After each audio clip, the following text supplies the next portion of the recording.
ओम शांति। ओम शांति। आज 23 तारीख के मीठे बाबा के महावाक्य हैं।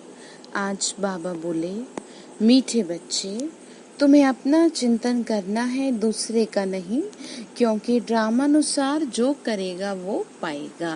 बाबा क्या समझा रहे हैं कि अपना चिंतन करो, कौन क्या कर रहा है, क्यों कर रहा है, कैसे कर रहा है, ये तुम्हारा काम नहीं है। बाबा ये कह रहे हैं कि चाहे कोई कुछ भी कर रहा है, जो करेगा वो पाएगा, तुम अपना करो बस।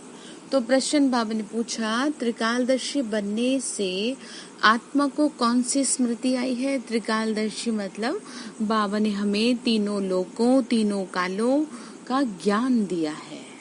इसलिए बाबा ने कहा, तो तुम्हें क्या याद आया फिर उससे? तो आंसर है, आत्मा को स्मृति आई। हम असल में यानी रियल में मूल वतन के निवासी इस ड्रामा में पार्ट बजाने आए हैं। बाबा कह रहे, बच्चे तुम्हें ये बात समझ में आ गई ना, ये याद आ गया। हमने मुख्य एक्टर बन 84 जन्मों का पार्ट बजाया। अभी बाप के सम्मुख है, फिर साथ में घर जाएंगे। अभी बाबा हमें पढ़ा रहे हैं, हमारी पालना कर रहे हैं, पावन बनकर फिर घर जाना है, फिर सुखधाम में आना है। ये सारा खेल भारत पर ही बना हुआ है। ये सारी स्मृति त्रिकालदर्शी बनने से आ गई है। बाबा ने क्या समझाया, बच्चे तुम्हारी बुद्धि में अब ये ज्ञान बैठ गया है, क्योंकि तुमको स्मृति आ गई है कि तुम कौन हो। तुम यहाँ पर पार्ट बजाने वाली आत्मा हो, तुम पार्ट बजाने आए हो। तो गीत है, मरना तेरी गली में, जीना तेरी गली में, मिट जाएगी हमारी दुनिया तेरी गली में। किसकी गली में? भगवान की गली में। तो बाबा ने समझाया, ओम शांति। ये गीत किसने गाया? बच्चों ने। क्यों कहते हैं बच्चे, बाबा हम अभी तो आपके गले का ही हार बनना है ना, तो ये शरीर तो यहाँ ही छोड़ देना है। बच्चे जानते हैं शांति धाम व निर्वाण धाम में बाप और हम बच्चे यानी आत्माएं रहते हैं। अब बाप घड़ी घड़ी कहते हैं, क्या कहते हैं कि अपने को आत्मा निश्चय करो। तुम जानते हो ना, हम आत्माएं बाप के साथ निर्वाण धाम में रहने वाले थे। बाबा क्या समझा रहे हैं, कहाँ के रहने वाले हैं? निर्वाण धाम यानी शांति धाम। बाबा ने कहा, फिर ये शरीर धारण कर 84 जन्मों का चक्र लगाया। बच्चे जानते हैं हम बरोबर परम धाम के निवासी हैं। अब फिर बाबा आए हैं, तुम बैठे हो ना, देखते हो बाबा सामने बैठे हैं। यहाँ है लौकिक शरीर के संबंध। हम असल में आत्माएं थी, फिर लौकिक संबंध में सुख का और दुख का जीवन बिताया। बाबा क्या कह रहे हैं? बाबा समझा रहे हैं कि बच्चे देखो, सबसे पहले मैं हूँ तुम्हारा, बाकी के संबंध तो बाद के है ना। लौकिक संबंध, यहाँ पर लौकिक संबंध यानी शरीर से जो संबंध है उसे लौकिक कहते हैं, और जो आत्मा से संबंध है परमात्मा का हमारा, उसे पारलौकिक कहते हैं, और जो ज्ञान के माध्यम से संबंध है ब्रह्मा बाबा के थ्रू, उसे अलौकिक कहते हैं। तो बाबा ने समझा दिया कि अभी तुम आत्माएं त्रिकालदर्शी बनी हो। बाप भी तीनों कालों, तीनों लोगों को जानने वाला है। तुम भी जानते हो ना, नंबरवार पुरुषार्थ अनुसार। बाबा ने क्या कहा, जानते, जैसे सबकी अपनी अपनी बुद्धि है, शिव बाबा को अभी भी हर कोई नंबरवार जान रहा है, मतलब कोई थोड़ा कोई कम, पूरा नहीं जान पा रहा। जो जितनी मेहनत कर रहा है उसी हिसाब से भगवान को पहचान पा रहा है। पढ़ाई की याद तो रहनी चाहिए ना। अभी स्मृति आई है, बाबा ने समझाया है, तुम मूल वतन में रहने वाले हो। अभी तुम बाप दादा द्वारा त्रिकालदर्शी बने हो, मतलब तुम्हें ज्ञान मिला है। तुम जानते हो इस ड्रामा के हम मुख्य एक्टर्स हैं। सारे ड्रामा की नॉलेज तुम्हारी बुद्धि में है ना। अब स्मृति आई है। क्या स्मृति आई है कि हम आधा कल्प सुखधाम में रहते हैं, फिर रावण वहां पर होता नहीं। स्वर्ग में थोड़ी रावण है, लेकिन दिखा दिया तो फिर वो स्वर्ग कहेगा जहाँ पर रावण भी है। दिखाया ना, देवता और राक्षस दिखाए, तो ऐसे नहीं होता है। ये तो सिर्फ कहानियां बनाई हैं। ये सारी बात यहाँ की है कि कैसे तुम देवता बनने वाली आत्मा और कैसे रावण तुम्हारे 5 विकार तुम्हें तंग करते हैं। तो हम आत्माएं पूरे 84 जन्मों का चक्र लगाती हैं। अभी बाप सम्मुख बैठे हैं, यानी आपके पास है, आपके साथ है, आपके सामने है, जो सुना रहे हैं। आपकी श्रीमत पर चल, हम आपके साथ चलेंगे, ऐसे कहते हैं ना बच्चे। तो फिर बाबा रिप्लाई करते, बच्चे तो जितना हो सके मुझे याद करो। कहते तो हैं कि जितना हो सके आपको याद करेंगे, परंतु फिर भी ऊपर नीचे कर देते ना। तो तुम बच्चों को सारा दिन यही ख्याल में रहना चाहिए, जबकि त्रिकालदर्शी बने हो, ऊंचते ऊंच है भगवान। बाबा बोल रहे यही बात ध्यान रखो, उनके साथ तुम बच्चे भी ऊंचते ऊंच रहने वाले हो। अभी तुम बच्चों को घर की याद आई है। कहाँ की याद आई है? घर की, यानी अपने घर के। कौन सा है घर? परम धाम। हम पवित्र बन अपने परम धाम घर में जाएंगे। बाप शिव की पूजा होती है ना, तो शालिग्रामों की भी होती है शिव के साथ।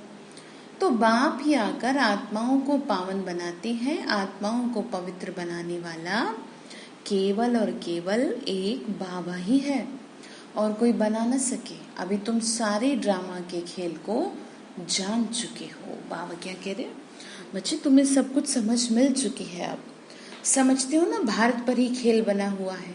तो अब तुम बच्चों को बाप सम्मुख बैठ समझा रहे हैं। फिर से वापस कह रहे कि मैं तुमसे फेस टू फेस बात कर रहा हूँ, बस तुम मुझे देख नहीं पा रहे। मुझे देख पाओ, मुझे महसूस कर पाओ, इसके लिए काम करो अपने पे, अपनी स्थिति पे, ठीक है। अदरवाइज मैं तुम्हारे बिल्कुल सम्मुख हूँ, यानी तुम्हारे साथ खड़ा हूँ। हर एक जीव की आत्मा जानती है बाबा ज्ञान का सागर है। उसको भक्ति मार्ग में बुलाते आए हैं और प्रतिज्ञा करते आए हैं, बाबा आप आएंगे तो जरूर हम आपकी मत पे चलेंगे। ये कोई लौकिक संबंध की बात नहीं है। तुमको तो आत्माभिमानी बनिए, ख्याल रखना, यानी आत्मा निश्चय करना है। भगवान से वायदा किया है कि जब आप आएंगे तो हम आपकी हर बात मानेंगे। और जब वो मानने के लिए कहते हैं तो मुंह फेर लेते हैं कि हमसे नहीं होगा, ये हम नहीं कर सकते। ये तो गलत बात है ना। भक्ति में क्यों कहा? फिर अब कहा तो निभाओ, नहीं निभाते तो फिर सजाओं के भागी बनेंगे। तो बाबा ने कहा कि हमको एक बेहद के बाप की श्रीमत पे चलना है। ये समझ लो, शिव बाबा की श्रीमत, उनका ही मानना है। वो तो बहुत सहज समझाते हैं। तुम्हारा तीसरा नेत्र, यानी ज्ञान का तीसरा नेत्र खुल गया है। ये ज्ञान तुमको यहाँ है। मूल वतन में बाप और बच्चे रहते हैं, वहाँ ये किसी को पता ही नहीं रहता। अभी तुम बच्चों को बाप अपना अंत देते हैं, पूरा बताते हैं। मैं कैसे आता हूँ, मैं कैसा दिखता हूँ, मैं कब आता हूँ, हर चीज डेप्थ में बताते हैं। वही ज्ञान का सागर है ना। और कोई सत्संगों में ऐसे नहीं कहेंगे कि बाबा हम आत्माओं को पढ़ाते हैं। ये तो तुम जानते हो ना, घड़ी घड़ी तुमको कहना पड़ता है। बाबा क्या बोल रहे बच्चे, देखो तुम जानते तो हो, लेकिन मुझे फिर भी तुम्हें बार बार कहनी पड़ती है बातें। क्यों कहनी पड़ती? क्योंकि तुम ना भूल जाते हो, इसलिए बाबा कह रहे, ठीक है। कह रहे बच्चे बार बार बताना पड़ता है। आत्माभिमानी बनो। आत्मा इस ड्रामा में एक्टर है, पार्ट बजाती है। मतलब निश्चय करो मैं आत्मा पार्ट बजा रही। हम आत्मा ने चोला लिया है। वो एक्टर्स कपड़े बदलते हैं, चेंज करते हैं ना, ड्रेस चेंज करके एक्ट करते हैं। तो हमने शरीर रूपी ड्रेस को चेंज करके दूसरा जन्म लिया है, जिस घर में आप हैं, पार्ट बजाने के लिए। बाबा बता रहे ना। फिर बाबा ने आगे क्या कहा देखो। बाबा कह रहे बच्चे तुम आत्माएं निराकारी दुनिया से यहाँ आकर ये शरीर रूपी चोला लेती हो। वो सिर्फ अपने कपड़े बदलते हैं। हम आत्माओं को बाबा फिर से राजयोग सिखा रहे हैं। मतलब दुनिया में जो हद के ड्रामा करते हैं, नाटक करते हैं, वो तो बस नॉर्मली कपड़े चेंज करते हैं। तो यहाँ बाबा बता रहे बच्चे तुमने तो जन्म लिया है, तुम तो शरीर रूपी कपड़े को बदलते हो। तो महसूस करो मेरा इस ड्रामा में बहुत अच्छा पार्ट है और मैं हीरो पार्टधारी आत्मा हूँ। अब तुम बच्चे समझते हो ना, बाबा आया हुआ है तो जरूर हम बाबा के मददगार बनेंगे। पवित्र बन और सारे भारत को पवित्र बनाएंगे। हमको श्रीमत पर ही चलना है। श्रीमत कहती है बाबा को याद करो, जो करेगा वो पाएगा। सब तो नहीं आके पुरुषार्थ करेंगे, जिन्होंने कल पहले किया वही करेंगे। अभी वापस जाना है, इसीलिए पुरुषार्थ कर पवित्र जरूर बनना है। क्या करेंगे? मेहनत करनी है। हम ऊपर में मूल वतन में रहने वाले हैं। पहले पहले हम स्वर्ग में आए थे, फिर सीढ़ी नीचे उतरते आए। बाप समझाते भी भारतवासियों को हैं, क्योंकि भारत ही स्वर्ग था। भारत में ही आते हैं, भारत ही शिव बाबा की अवतरण भूमि है, तो याद भी भारत में ही करते हैं। और शिव की जो पूजा होती है वो भारत में ही होती है ना। किस किस तरह से देखो, अलग अलग नामों से पुकारते हैं। विदेशों में भी अलग अलग नामों से करते तो हैं, एक पॉइंट ऑफ लाइट के रूप में, लेकिन अंडरस्टैंडिंग नहीं है कि हम क्या कर रहे हैं, क्यों कर रहे हैं और किसकी कर रहे हैं। बस अच्छा लगता है इसलिए करते हैं। तो याद भी करते रहते हैं ना कि आके हमको पावन बनाओ, शरीर धारण कर हमको श्रेष्ठ कर्म सिखाओ। शरीर का नाम भी गाया हुआ है। क्या है? ये भाग्यशाली रथ है। बाबा भी कहते हैं, बच्चे मैं साधारण तन में प्रवेश करता हूँ। आगे भी कहा था, मतलब पहले भी तुमको कहा था, वापस तुमको कह रहा हूँ कि तुम बच्चों को अब स्मृति आई है ना कि बरोबर 5000 वर्ष पहले भी बाबा ने यही कहा था, और कोई ये बात बता नहीं सकता। बाप ही कहते हैं 5000 वर्ष पहले मैंने इस शरीर में आके तुमको समझाया था। किसमें? ब्रह्मा बाबा में। अब फिर से तुम बच्चों को कहता हूँ कि आत्माभिमानी बनो, यानी स्वयं को आत्मनिश्चय करो। जिसे नाटक वालों को मालूम रहता है ना हम कौन सा वस्त्र पहनेंगे, मतलब सबको अपनी अपनी कॉस्ट्यूम का, अपनी अपनी ड्रेस का पता रहता है ना, क्या क्या पार्ट बजाना है हमें। इसी बाबा कह रहे तुम मत भूलो, तुम यहाँ पार्ट बजाने आए हो, और जिस दिन तुम्हारा जिससे पार्ट पूरा होगा वो तुम्हारे जीवन से चला जाएगा। 2 दिन पहले समझाया था ना बहुत अच्छे से। तो ये है बेहद की बात। तो देह अभिमानी बनना है। हम असल में आत्मा ही हैं। अभी हमारा पार्ट पूरा हो रहा है। बाप सम्मुख बैठ सब कुछ तुमको समझाते हैं, ये भूल नहीं जाना। बाबा ने कहा मैं बिल्कुल तुमको बहुत अच्छे से अपने सामने बैठा के समझा रहा हूँ। माया कितने विघन डालती है, तो बाबा समझाते, बच्चे तुमको कोई भी विकर्म नहीं करना, चाहे माया कितना ही तंग करे, पर इन कर्म इंद्रियों से कोई पाप नहीं करना। बाबा समझा रहे हैं, मन सा तूफान भल बहुत आएंगे, मन में बुरे बुरे ख्यालात भले ही आए, अपनी परीक्षा लेनी होती है। और अपनी परीक्षा कैसे ली जाती है समझते हैं ना, बाबा ने बहुत अच्छे से समझा रखा है।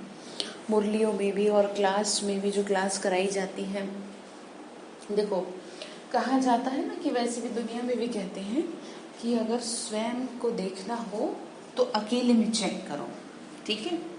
स्वयं की चेकिंग अकेले में होती है, और संगठन में रह के पता चलता है कि आपके संस्कार कैसे हैं।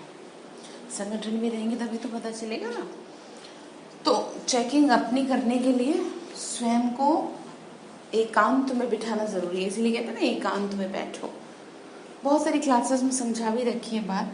तो बाबा ने कहा बच्चे देखो, भले ही कुछ भी हो परीक्षा लेना। क्या परीक्षा लेंगे? कि हमारी कर्मेंद्री चलायमान तो नहीं होती, हम काम को जीत सकते हैं। तुम्हारे लिए तो बहुत सहज है। हम आत्मा हैं, एक बाप के बच्चे हैं, बाप से ही योग लगाना है। कर्मेंद्रियों से चलायमानी होना, ये तो देहाभिमान हुआ ना, मतलब कोई भी सेंस ऑर्गन्स से कोई भी पाप करना, तो ये क्या है? देहाभिमान। शरीर के भान में आकर के कर रहे हैं। तो इससे बचने के लिए बाबा कह रहे हैं तुमको कोई से भी डरना नहीं, निर्भय बनना है। परंतु बस एक बात से डरना, जो बाबा समझाते हैं ना बच्चे, पाप कर्मों से डरना, ठीक है। बाबा ने क्या समझा रखा है? बाबा ने बहुत अच्छे से समझा रखा है कि चाहे कुछ भी हो, इन कर्मेंद्रियों से कुछ भी गलत मत करना, डरना कि इसकी सजा बड़ी भारी है। क्योंकि ज्ञान मिल गया ना आपको। जब तक नहीं था ज्ञान तब तक ठीक है, सजा तो तब भी मिलती है, लेकिन अब डबल मिलेगी। तो बाबा ने कहा कहीं भी जाओ तो साक्षी हो देखना। कभी भी कहाँ जाओ, मतलब जैसे कहीं जाना पड़ता है, हम तो आत्मा है ना, इस खेल को तुम पूरा जान गई हो। ऊंचे ते ऊंचा है बाप, ये बुद्धि में आया है ना, उनको बिंदी कहा जाता है। निराकार दुनिया, निराकारी दुनिया में आत्माओं का झाड़ है। बीज से झाड़ निकलता है। बीज कौन है? शिव बाबा। फिर नंबरवार पत्ते आते हैं, तो धीरे धीरे हर कोई अपना अपना धर्म स्थापन करने आता है। ये भी ऐसे है, ऊपर से नंबरवार आत्माएं आती हैं। आत्मा प्रवेश कैसे करती है, निकलती कैसे है, ये कोई देख नहीं सकता, बाबा कह रहे। अब बाप समझाते हैं, तुम्हारी आत्मा पतित हो गई है, उनको पावन बनाओ। इन द्वारा बाप बैठ तुमको समझाते हैं। बाप तो कर्मेंद्रियों से करते हैं ना, मतलब बात। बाबा को शरीर का आधार लेना पड़ता है, तो मुख लेना पड़ता है बोलने के लिए, इसलिए कह रहे हैं। तो आत्मा बिंदी है, बाबा ने कहा आत्मा बिंदी इसमें नहीं होती तो कर्मेंद्रियां कुछ कर ही नहीं सकती थी। मतलब अगर शरीर में आत्मा नहीं है तो कुछ मूवमेंट नहीं है। इतनी छोटी सी बिंदी, कितनी पावरफुल नॉलेज, सारी नॉलेज भरी है। देखो ज्योति बिंदु शिवाव में, तभी तो ज्ञान का सागर कहते हैं ना उनको। तो बाप ज्ञान का सागर है, जो तुमको बैठ समझाते हैं, उनमें सारा ज्ञान है। ये भी उनका पार्ट नोंधा हुआ है। तुम्हारी आत्मा में जो 84 जन्मों का पार्ट है, तुम सुख दुख का पार्ट बजाते हो, दुख में बहुत तकलीफ लेते हो, बाबा ने कहा।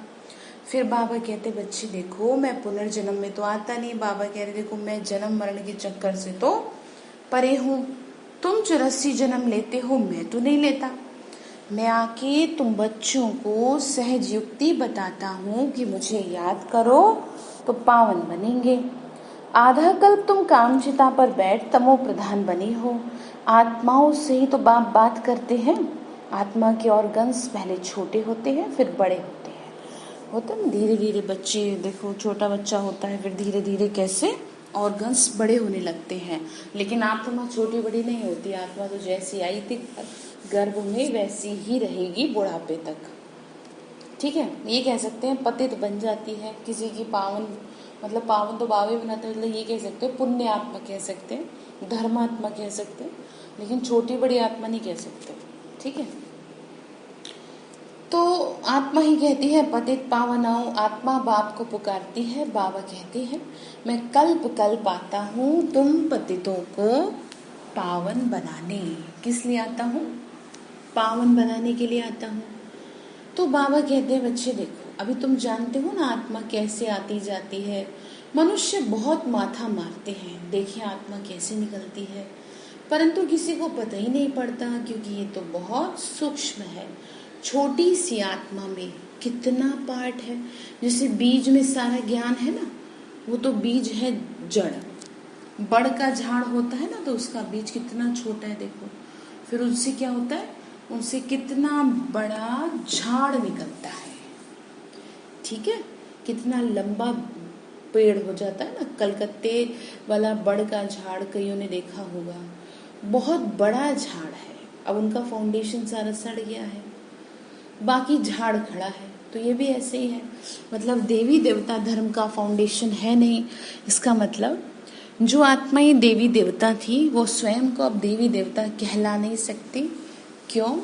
क्योंकि वो पतित बन गए हैं। ठीक है ना, सड़ गया झाड़, बाबा ने कहा खत्म हो गया सब, इसीलिए नहीं कहला सकते खुद को।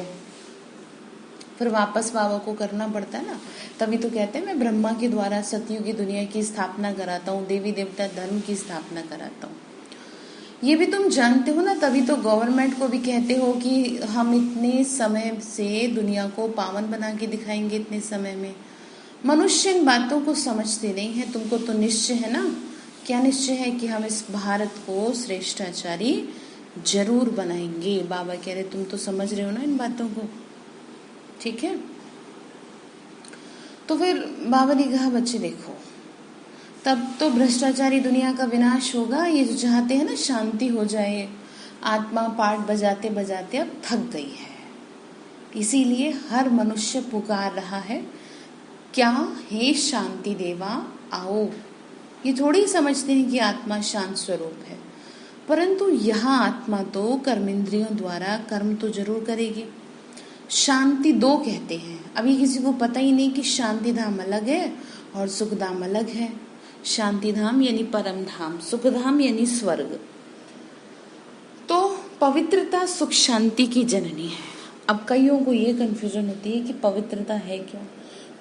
कैसे हम समझें। तो इसीलिए ट्यूसडे को क्लास रखी गई है पवित्रता के ऊपर, जिसमें 7 प्रकार की पवित्रता के ऊपर डेप्थ में समझाया जाएगा और आफ्टर क्लास सबके क्वेश्चंस भी उसमें लिए जाएंगे। तो आप लोग भी अगर आपके लिए पॉसिबल हो तो उस क्लास को आकर के अटेंड करें, तो कम से कम आपको पता तो चले कि जो सोचते हैं कि नहीं हम कैसे रहें, कैसे जिए, बाहर में रहते हैं या मोटा मोटा तो हम कुछ गलत करते नहीं, तो मोटा मोटा तो नहीं करेंगे लेकिन सूक्ष्म में चेकिंग की बहुत ज़रूरत है उसी पे। ठीक है, तो समझ में आ गई। पवित्रता नहीं है तो सुख शांति कहाँ से आएगी। तो इसीलिए ये कहा जाता है। तो बाबा ने कहा सुख धाम में बहुत थोड़े मनुष्य होते हैं, वो है ही पवित्र दुनिया। वहाँ शांति तो कोई मांगते नहीं, कर्म तो वहाँ भी करते हैं परंतु वहाँ अशांति नहीं होती। जीवन मुक्ति धाम अथवा शांति धाम दोनों अलग है। जीवन मुक्ति धाम अर्थात स्वर्ग, जीवन होते भी मुक्त है, दुखों से, विकारों से, बंधनों से मुक्त है आत्मा, और शांति धाम में शांति से बैठे हैं। तो सतयुग में जीव आत्माओं को सुख भी है तो शांति भी है, एवर हेल्दी और एवर वेल्दी रहते हैं। बाबा समझा रहे हैं, देख लो कितने अच्छे से बता रहे हैं बच्चे, ऐसे हो तुम। फिर बाबा ने आगे क्या कहा, देखो बाबा कह रहे हैं अभी तुम जानते हो ना स्वर्ग किसको कहते हैं। दुनिया में किसी को पता नहीं कि स्वर्ग क्या है। ये लक्ष्मी नारायण बच्चे हैं ना, इन बच्चों को भी सुख किसने दिया, कोई तो सुख देने वाला होगा। क्या इन्हों का फिर से राज्य आने वाला है, क्वेश्चन है ये, मतलब पूछ सकते हैं। तो स्वर्ग जरूर रिपीट होगा। स्वर्ग में जब होंगे तो वहां ऐसे नहीं कहेंगे कि नर्क फिर से रिपीट होगा। अभी कहते हो ना पवित्रता सुख शांति की दुनिया फिर से रिपीट होगी। ये तो पुरानी दुनिया दुखधाम है, इसको आयरन एज कहा जाता है। नई दुनिया भी तो थी ना, तो उनको स्वर्ग कहते हैं। तो ये ज्ञान तुम्हारी बुद्धि में ठहरा हुआ है। बरोबर हम फिर से देवी देवता बन रहे हैं। तुम्हारी एम ऑब्जेक्ट ही ये है, यानी नर से नारायण और नारी से लक्ष्मी। बाबा कह रहे हैं ये तुम्हारे जीवन का लक्ष्य है। फिर से स्वर्ग की बादशाही लेते हैं।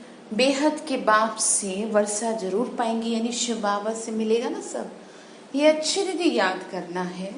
हम आत्माएं वहां रहती हैं, कहाँ, स्वर्ग में भी रहती है, परमधाम में भी रहते हैं, फिर यहाँ पाठ बजाने आते हैं। ठीक है, क्या कहा, हम आत्माएं रहती हैं परमधाम में, फिर यहाँ किस लिए आती हैं, पाठ बजाने। अब स्मृति मिली है। 84 जन्म कैसे लेते हैं। बाबा ने कहा तुम समझ रहे हो ना, बाप समझाते भी तुम ब्रह्मा मुख वंशावली ब्राह्मणों को है। ब्राह्मण बनने बगैर, प्रजापिता ब्रह्मा का बच्चा बनने बगैर शिव बाबा से कैसे वर्षा मिलेगा। यानी ब्रह्मा के द्वारा पहले ज्ञान तो लेना पड़ेगा ना, और फिर तभी तो ब्राह्मण कहलाएंगे, और ब्राह्मण से फिर देवता बनेंगे। ठीक है, कोई कास्ट की तो यहाँ बात है नहीं। तो नई दुनिया का जरूर राज्य भी फिर मिला होगा। याद दिला रहे हैं कि याद करो, देखो कैसे कैसे तुम थे। 5000 वर्ष पहले भी ब्रह्मा द्वारा विष्णुपुरी की स्थापना की थी। अब फिर से रिपीट होगा, इसके लिए तुम तैयारियां कर रहे हो। कई बच्चे पूछते हैं ड्रामा को बड़ा माने व पुरुषार्थ को बड़ा माने। तो समझाया जाता है क्या कि पुरुषार्थ तो करना ही करना है जब तक जीना है। पुरुषार्थ बगैर प्रारब्ध कैसे मिलेगी बताओ। पूरा पुरुषार्थ करना है, पूरी मेहनत, पूरे एफर्ट्स देने हैं। ड्रामानुसार इनका पुरुषार्थ अच्छा चलता है, ऐसा कहा जाता है। समझाते हैं बाबा, पद भी अच्छा पाएंगे, उनका पुरुषार्थ बहुत तीव्र चलता है। फिर चलते चलते कोई का कम भी हो जाता है।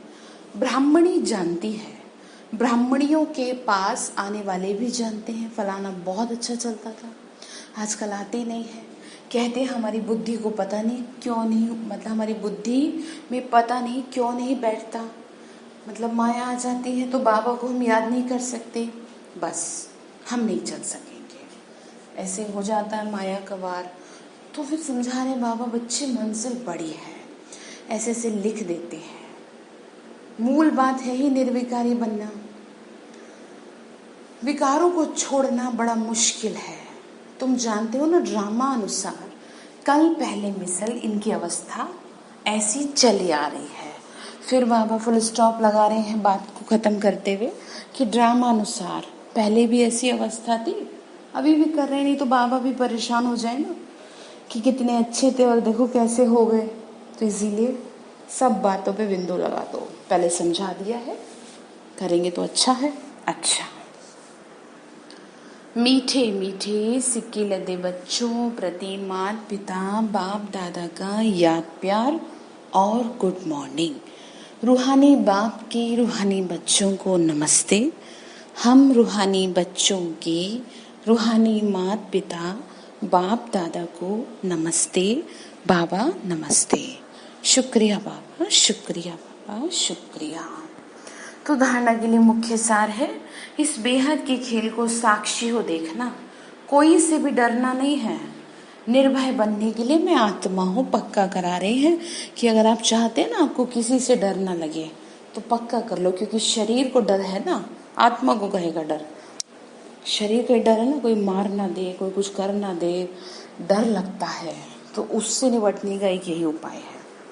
तो मैं आत्मा हूँ, ये पाठ पक्का करना है। दूसरी पॉइंट है, अपनी जांच करके स्वयं की परीक्षा लेनी है कि कोई भी कर्म इंद्रिय चलायमान तो नहीं होती, काम विकार पर विजय पाई है, देह अभिमानी कहाँ तक बने हैं चेक करना है। वरदान दिया बाबा ने कंबाइंड स्वरूप की स्मृति और पोजीशन के नशे द्वारा कल्प कल्प के अधिकारी भव। कंबाइंड स्वरूप मतलब बाबा के साथ मैं आत्मा कंबाइंड हूँ। जैसे विष्णु का रूप दिखाया है, लक्ष्मी नारायण को एक साथ दिखाया है ना, 4 भुजा, और शंकर पार्वती को, ठीक है, आधा आधा दिखाया है ना, तो मतलब कंबाइंड हो रहे हैं, एक दूसरे से जुड़े हैं। तो ऐसे ही बाबा ने कहा तुम मेरे को खुद से क्या रखो, कंबाइंड रखो, मत भूलो कि तुम मुझसे जुड़े हुए हो।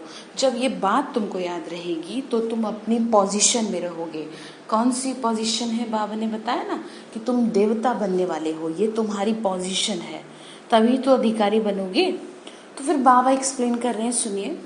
बाबा ने कहा मैं और मेरा बाबा इस स्मृति से कंबाइंड रहो तथा ये श्रेष्ठ पोजीशन सदा स्मृति में रहे कि हम आज ब्राह्मण हैं, कल देवता बनेंगे। हम सो हम का मंत्र सदा याद रहे। इस नशे और खुशी में पुरानी दुनिया सहज भूल जाएगी। ठीक है, क्या करना है, इस नशे में रहना है कि मैं और मेरा बाबा हम दोनों साथ हैं, फिर से देवता बन रही हैं, और तो ये खुशी है ना। फिर तो सदा यही खुमारी रहेगी कि हम ही कल्प कल्प की अधिकारी आत्माएं हैं, हम ही थे, हम ही हैं और हम ही कल्प पहले होंगे।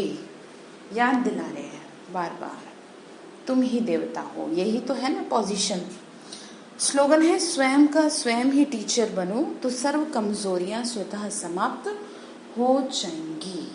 ठीक है, अपनी चेकिंग खुद करो, अपने मन की सफाई खुद करो तो बड़ा सुकून मिलेगा, और जब कोई दूसरा करेगा ना तो बड़ा कष्ट होगा। तो अपने टीचर आप ही बन जाए, इसी में फायदा है। तो बाबा ने आज काम दिया है, ध्यान रखेंगे सारा। क्या निर्भय बनना है ना, तो प्रैक्टिस करेंगे, मैं आत्मा हूँ, पक्का कर लो बस। अच्छा, ओम शांति।